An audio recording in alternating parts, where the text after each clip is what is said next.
배수구 막히면 납골당 지하까지 물 차오르는 거 한두 번이 아니라니까. 반장의 말이 귓가에 맴돌았다. 박성호는 우비 지퍼를 턱까지 올리고 손전등을 켰다. 사연 시작 전에 먼저 구독과 좋아요로 응원해 주시는 분들 복 받으실 거예요. 사연 시작하겠습니다. 밤 10시가 넘은 시각, 시립추모공원은 고요했다. 아니, 고요해야 했다. 하지만 오늘은 달랐다. 장마철 집중호우 예보가 내려진 탓에 야간 당직이 추가됐고 성우는 혼자 남게 됐다. 성우는 말이 많은 편이 아니었다. 그냥 시키는 일을 했다. 5년째 이 일을 하면서도 누구와 깊이 친해지지 않았다. 동료들은 그를 과묵한 사람이라고 했고 몇몇은 어두운 사람이라고도 했다. 성우는 신경 쓰지 않았다. 사람들이 뭐라 하든 상관없었다. 그는 그저 하루하루를 살았다. 부모 없이 자랐고 친척집을 전전하다 고아원에서 성인이 됐다. 대학은커녕 고등학교도 검정고시로 겨우 마쳤다. 이 일자리를 얻은 것도 운이 좋았던 덕분이었다. 빗소리가 공원 전체를 덮었다. 손전등 불빛이 빗줄기를 가르며 앞을 비췄다. 성우는 본관 건물 뒤편으로 돌아갔다. 배수로는 다행히 막히지 않았다.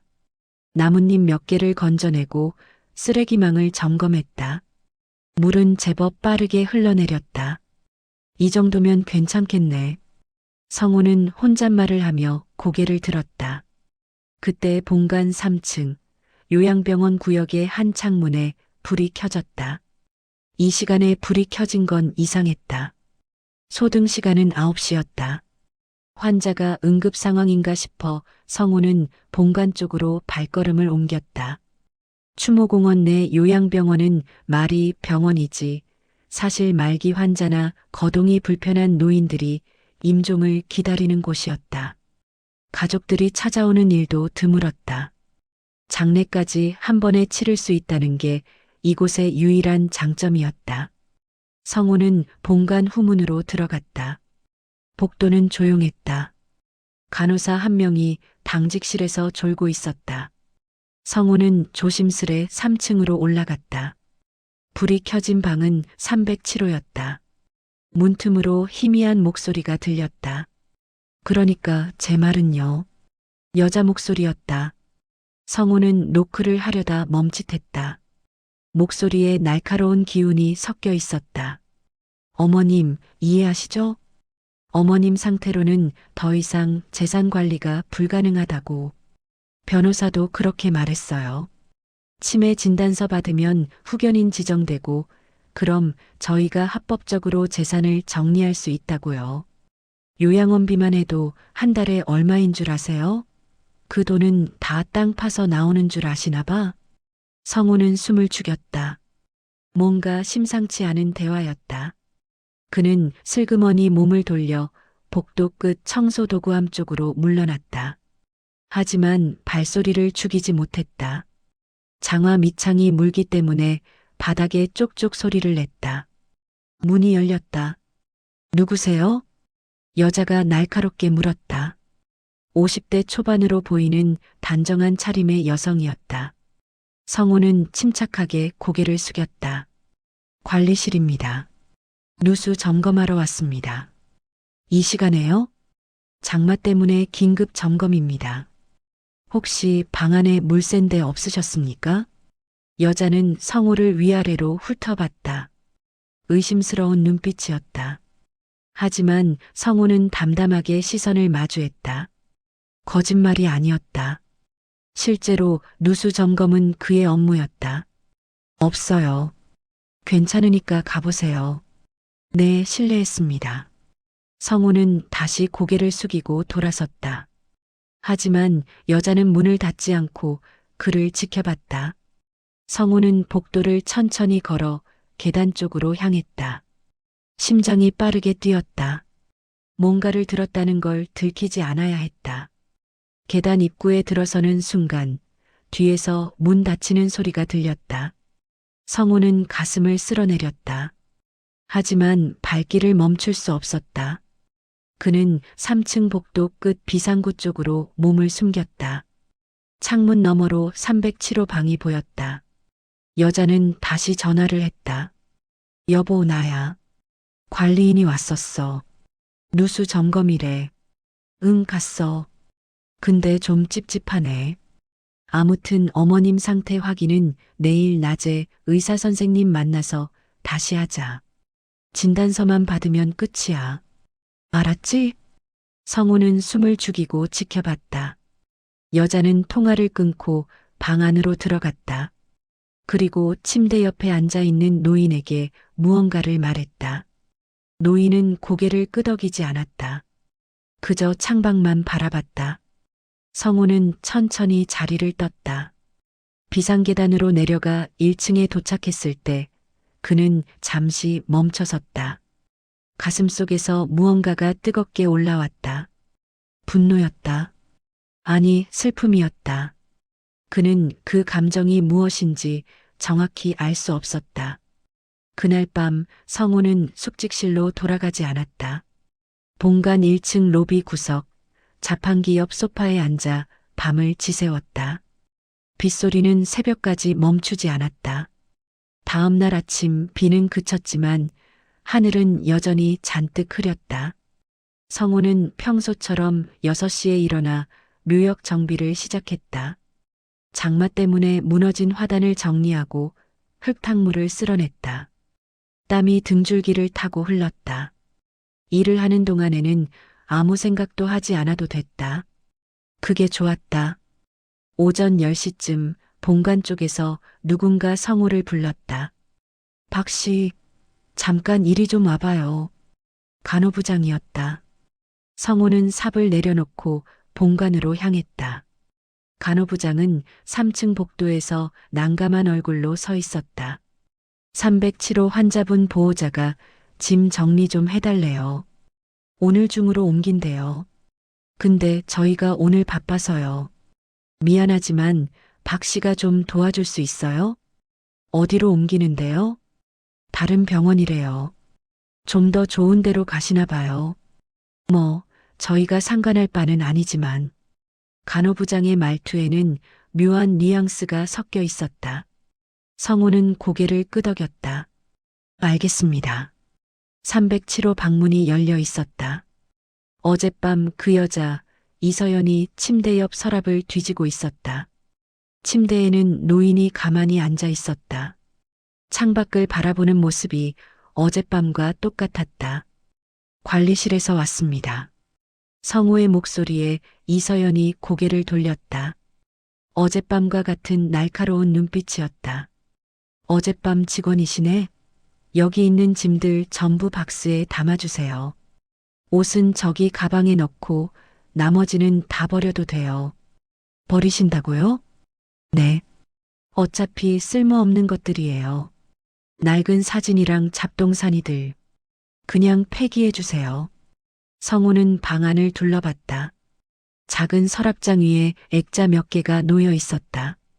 오래된 흑백 사진도 있었고 색이 바랜 가족 사진도 있었다. 옷장 안에는 깨끗하게 개어진 옷들이 있었다. 그리고 침대 옆 작은 상자에는 뭔가 작은 물건들이 가득 담겨 있었다. 버리기 전에 확인은 하셔야 하지 않습니까? 성우의 말에 이서연이 눈을 가늘게 떴다. 확인할 것도 없어요. 그냥 버리라니까요. 관리인이 왜 이래요? 혹시 중요한 물건이 섞여 있을 수도 있어서요. 중요한 거면 제가 챙겼죠. 빨리 좀 해주세요. 무슨 말이 이렇게 많아요?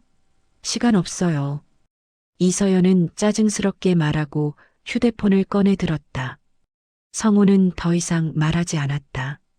그는 조용히 박스를 들고 짐을 정리하기 시작했다. 옷장 속 옷들을 가방에 넣었다. 대부분 오래된 것들이었지만 상태는 좋았다. 누군가 정성스럽게 관리했다는 게 느껴졌다. 서랍장 위 액자들은 신문지에 싸서 박스에 담았다. 이서연은 그걸 보더니 인상을 찌푸렸다. 그건 버리라니까요. 일단 담아놓겠습니다. 나중에 확인하시고 버리셔도 됩니다. 진짜 짜증나네. 알아서 하세요. 이서연은 자리를 떠났다. 복도에서 누군가와 통화하는 소리가 들렸다. 성우는 그 틈을 타 침대 옆 작은 상자를 열었다. 안에는 낡은 열쇠, 빛바랜 리본, 작은 인형 하나, 그리고 오래된 헝겊 주머니가 들어 있었다. 성우는 헝겊 주머니를 집어들었다. 손에 닿는 촉감이 이상하게 익숙했다. 주머니를 열자 작은 은팔찌가 나왔다. 팔찌에는 글자가 새겨져 있었다. 성우. 성우는 숨이 멎었다. 손이 떨렸다. 그는 천천히 팔찌를 들어 올렸다. 햇빛에 반짝이는 은빛이 눈부셨다. 이건 자신의 이름이었다. 뭐해요? 아직 안 끝났어요? 이서연의 목소리에 성우는 화들짝 놀라 팔찌를 주머니에 도로 넣었다. 그리고 상자를 박스에 담았다. 거의 다 했습니다. 그럼 빨리 끝내요. 오후에 차가 올 거예요. 이서연은 다시 자리를 떠났다. 성우는 가슴이 두근거렸다.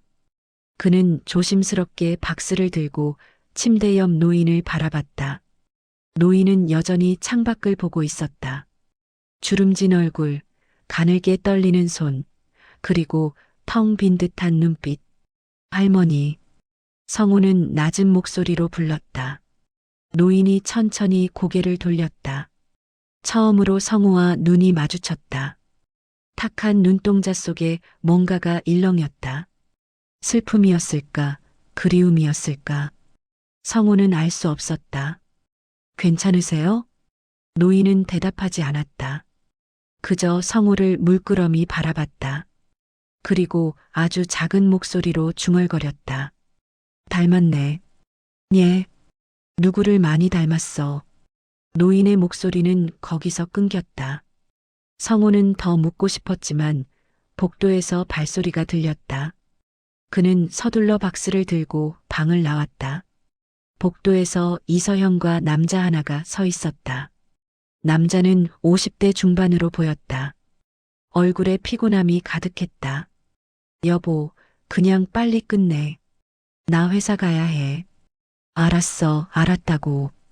당신은 회사에 가 있어. 남자는 한숨을 쉬며 떠났다. 이서연은 성우를 보며 턱으로 가리켰다. 그거 폐기물 처리장에 갖다 버려요. 네. 성우는 박스를 들고 계단을 내려갔다. 하지만 폐기물 처리장으로 가지 않았다. 그는 박스를 관리실 구석에 숨겨뒀다. 그리고 점심시간이 되자 박스를 다시 꺼내 하나하나 뜯어봤다. 액자 속 사진들. 젊은 여자가 웃고 있는 사진, 아이를 안고 있는 사진, 그리고 3명이 함께 찍은 가족 사진. 사진 뒷면에는 글씨가 적혀 있었다. 1992년 가을, 성우 돌잔치. 성우는 사진을 떨어뜨렸다. 손이 덜덜 떨렸다. 사진 속 아이는 자신이었다. 틀림없었다. 어릴 적 자신의 모습과 똑같았다. 그리고 아이를 안고 있는 여자는 할머니였다. 장옥분. 그 노인이 자신의 할머니였다. 성우는 바닥에 주저앉았다. 33년 동안 잃어버렸던 기억이 홍수처럼 밀려왔다. 어린 시절 할머니의 손을 잡고 걷던 기억. 할머니가 만들어주던 국수 맛. 할머니의 따뜻한 품. 그리고 어느 날 갑자기 사라진 모든 것. 사고였다. 부모님이 돌아가시고 자신은 친척 집으로 보내졌다.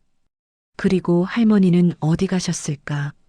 어린 성우는 알 수 없었다. 누구도 말해주지 않았다. 그는 그저 혼자 남겨졌다. 그리고 지금 33년 만에 할머니를 다시 만났다. 하지만 할머니는 자신을 알아보지 못했다. 아니, 어쩌면 알아봤을지도 몰랐다. 닮았네라고 했으니까. 성우는 눈물이 났다. 하지만 울지 않았다. 그는 눈물을 닦고 천천히 일어섰다. 사진을 다시 박스에 담고 은팔찌를 꺼내 주머니에 넣었다. 그리고 결심했다. 할머니를 지키겠다고. 오후 2시 이서연은 병원 원장실에 앉아 있었다. 원장님, 어머님 상태가 어떤가요? 원장은 50대 후반의 말쑥한 남자였다. 그는 서류를 넘기며 말했다. 장옥분 환자분은 경증 치매 진단을 받으셨습니다. 하지만 일상생활에는 큰 지장이 없고요. 경증이요? 그럼 중증은 아니라는 거네요? 네. 사실 치매라고 하기도 애매할 정도입니다.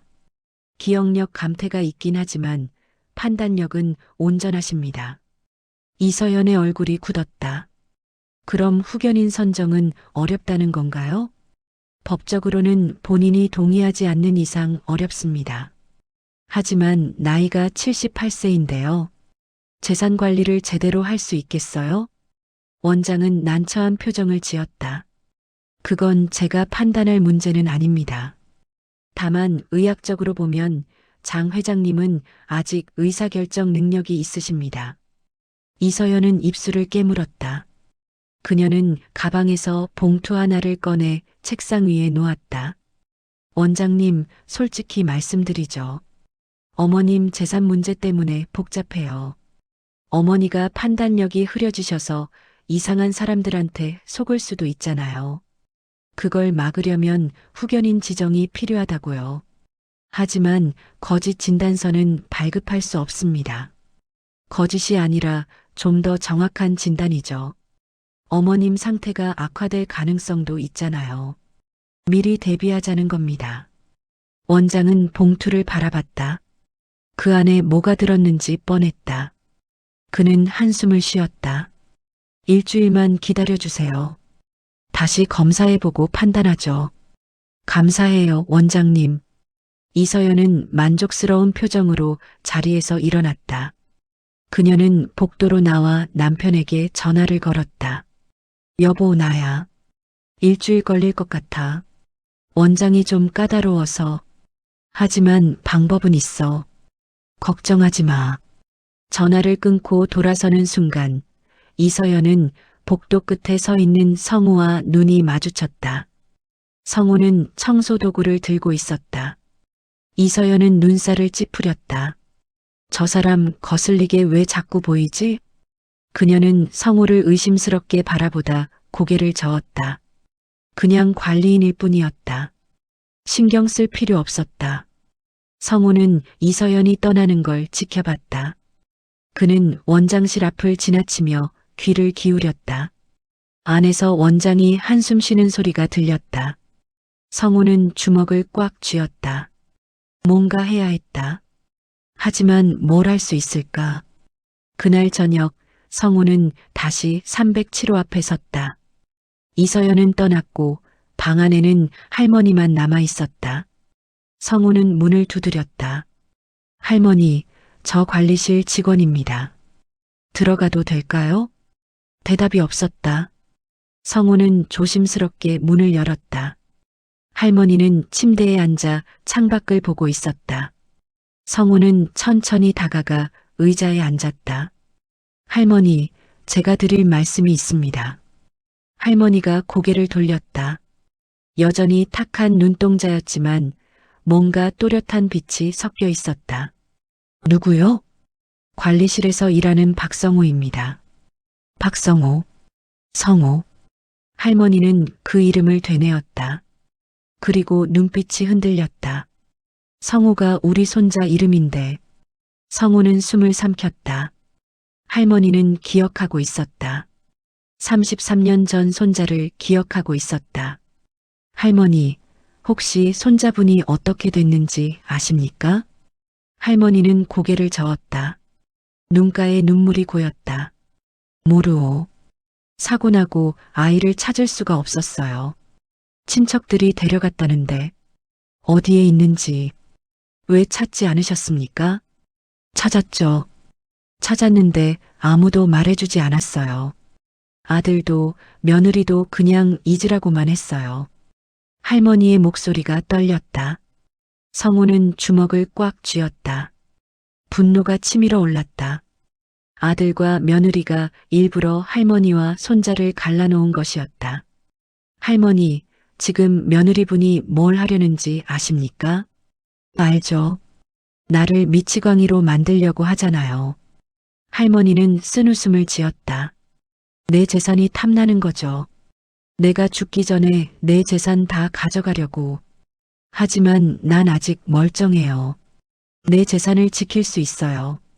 그럼 왜 가만히 계십니까? 뭘 어떻게 하겠어요? 아들도 며느리 편이고 변호사도 그쪽 사람이고 난 혼자예요. 할머니의 목소리에 체념이 묻어났다. 성우는 할머니의 손을 잡았다. 주름진 손이 차가웠다. 혼자가 아닙니다. 뭐라고요? 제가 도와드리겠습니다. 할머니는 성우를 빤히 바라봤다. 왜요? 당신은 누군데 날 도우려고 하죠? 성우는 대답하지 않았다. 대신 주머니에서 은팔찌를 꺼내 할머니 손에 쥐어줬다. 할머니는 팔찌를 보자 눈이 커졌다. 이건 손잡은 거죠? 할머니는 고개를 끄덕였다. 눈물이 주르륵 흘렀다. 그 아이 돌 때 은으로 만들어준 거예요. 그 아이 이름을 새겨서 평생 간직하라고. 할머니, 그 손자가 살아있다면 어떻게 하시겠습니까? 살아있다면 당장이라도 찾아가고 싶죠. 성우는 눈물을 참았다. 정체를 밝히고 싶었다. 하지만 아직은 아니었다. 먼저 할머니를 지켜야 했다. 며느리의 계략을 막아야 했다. 할머니, 제게 시간을 주세요. 제가 할머니를 지켜드리겠습니다. 믿어주세요. 할머니는 성우를 오래 바라봤다. 그리고 천천히 고개를 끄덕였다. 고맙습니다. 당신이 누구든. 성우는 자리에서 일어났다. 그는 문을 나서며 뒤돌아봤다. 할머니는 은팔찌를 꽉 쥐고 있었다. 그 모습이 성우의 가슴을 찔렀다. 복도로 나온 성우는 휴대폰을 꺼냈다. 그는 인터넷을 검색했다. 후견인 제도, 재산보호, 법률 상담. 밤새 자료를 읽었다. 그리고 계획을 세웠다. 며느리는 일주일 안에 거짓 진단서를 받아낼 것이다. 그 전에 막아야 했다. 어떻게든. 사흘 후 성우는 법률구조공단을 찾았다. 어르신 재산보호 상담을 받고 싶습니다. 담당 변호사는 30대 중반의 여성이었다. 그녀는 성우의 이야기를 듣고 고개를 끄덕였다. 가족이 강제로 후견인을 지정하려면 법원 심판이 필요합니다. 하지만 본인이 판단 능력이 있다는 걸 증명하면 막을 수 있어요. 어떻게 증명합니까? 의사소견서, 본인 진술, 그리고 증인이 필요합니다. 가장 중요한 건 본인의 의지입니다. 본인이 원하지 않는다는 걸 확실히 해야 한다는 거죠? 네. 그리고 가족의 부당한 압박이 있다면 그것도 증거로 제출할 수 있습니다.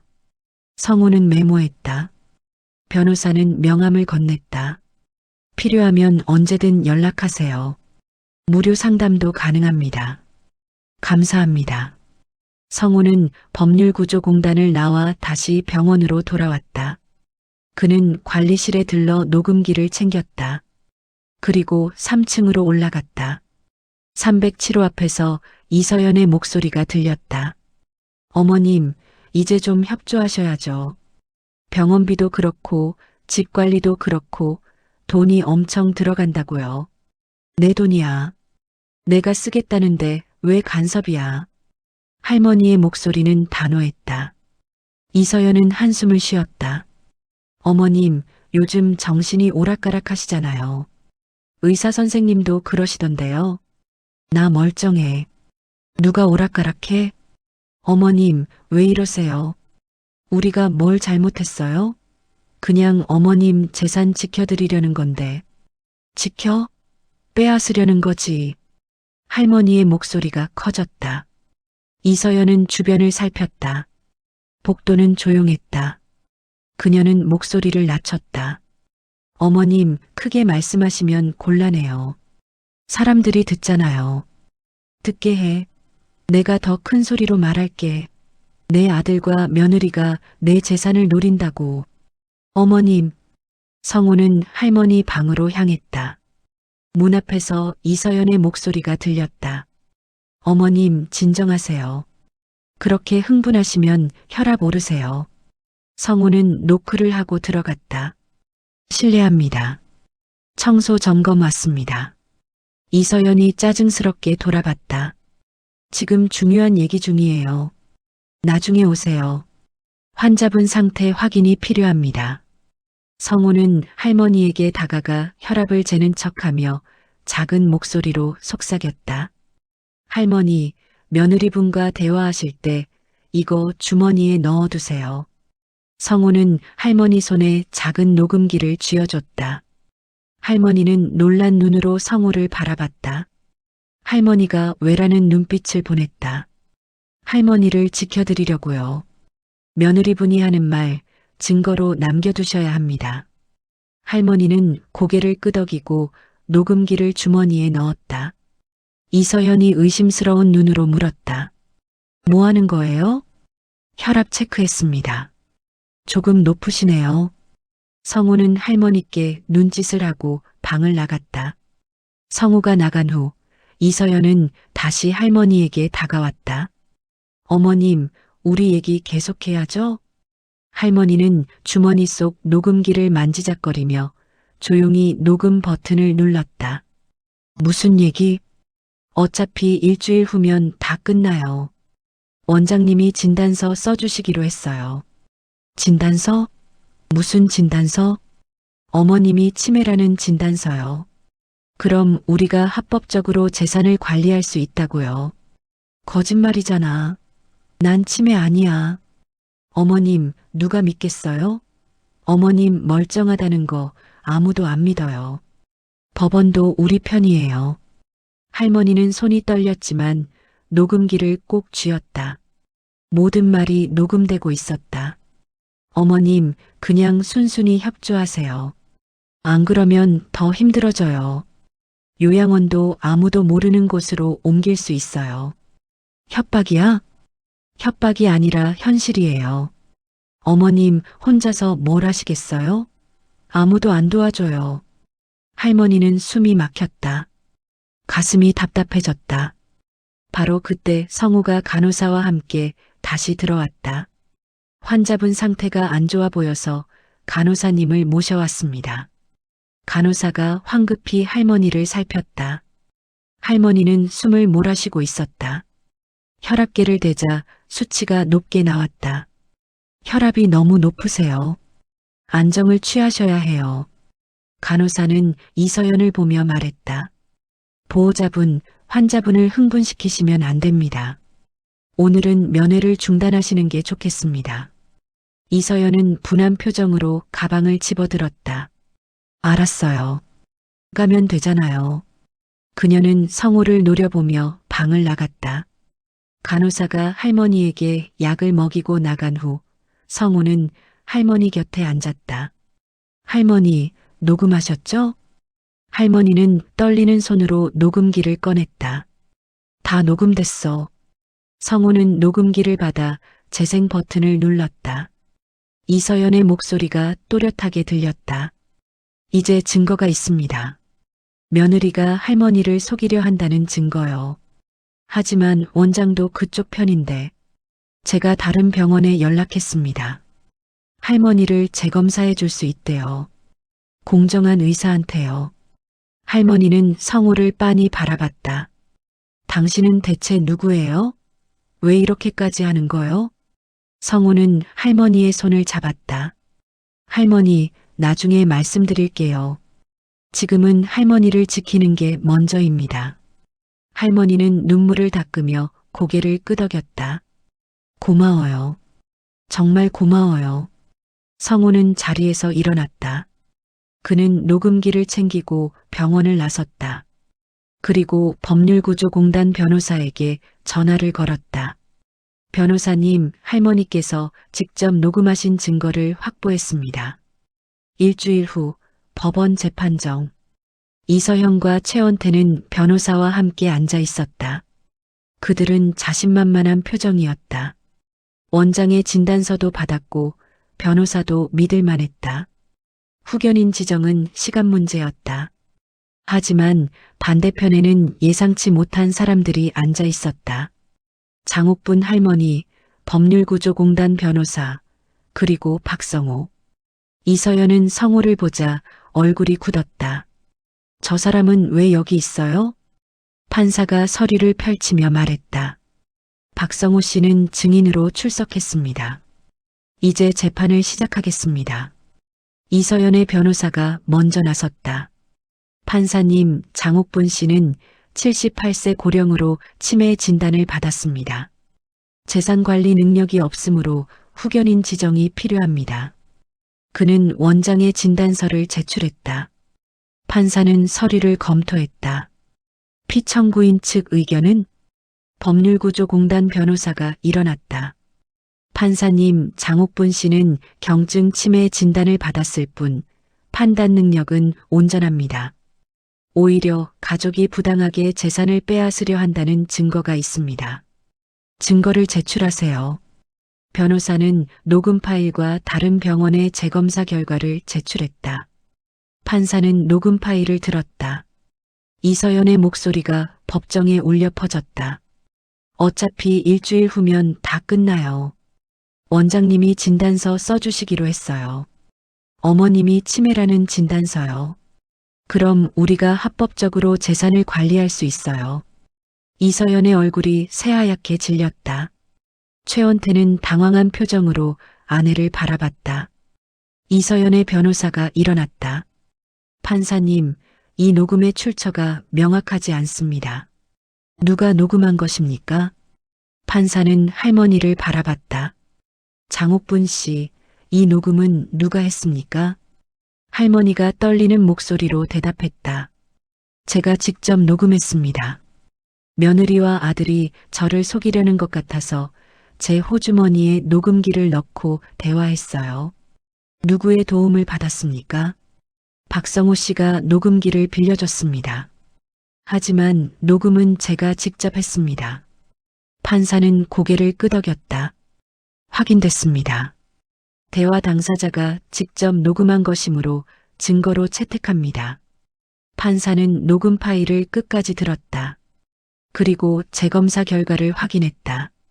재검사 결과에 따르면 장옥분 씨는 정상적인 판단 능력을 가지고 있습니다. 원장의 진단서는 신빙성이 떨어집니다. 판사님, 그건 이서연의 변호사가 항변하려 했지만 판사는 손을 들어 막았다. 더 들어보겠습니다. 증인 박성호, 앞으로 나오십시오. 성호는 증인석에 섰다. 판사는 물었다. 박성호 씨, 당신이 이 사건에 개입한 이유가 무엇입니까?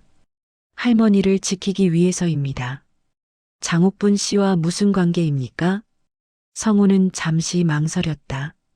그리고 주머니에서 은팔찌를 꺼냈다. 할머니는 제 친할머니입니다. 법정이 술렁였다. 이서연은 눈이 휘둥그레졌다.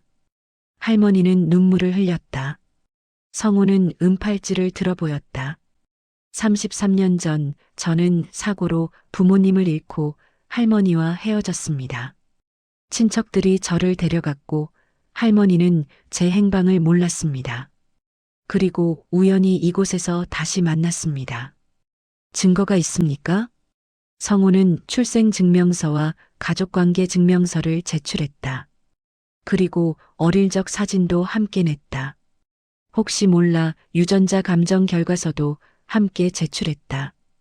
판사는 서류를 검토했다. 확인됐습니다. 박성호 씨는 장옥분 씨의 친손자가 맞습니다. 이서연은 의자에 주저앉았다. 최원태는 고개를 떨구었다. 판사는 선고했다. 이 사건은 가족이 부당하게 재산을 빼앗으려 한 명백한 사례입니다. 후견인 지정 청구를 기각합니다. 또한 이서연 씨와 최원태 씨는 장옥분 씨에게 접근하지 못하도록 보호 명령을 내립니다. 판사님, 이서연이 외쳤지만 판사는 망치를 두드렸다. 이상으로 재판을 마칩니다. 법정을 나서며 이서연은 성우를 노려봤다. 당신이.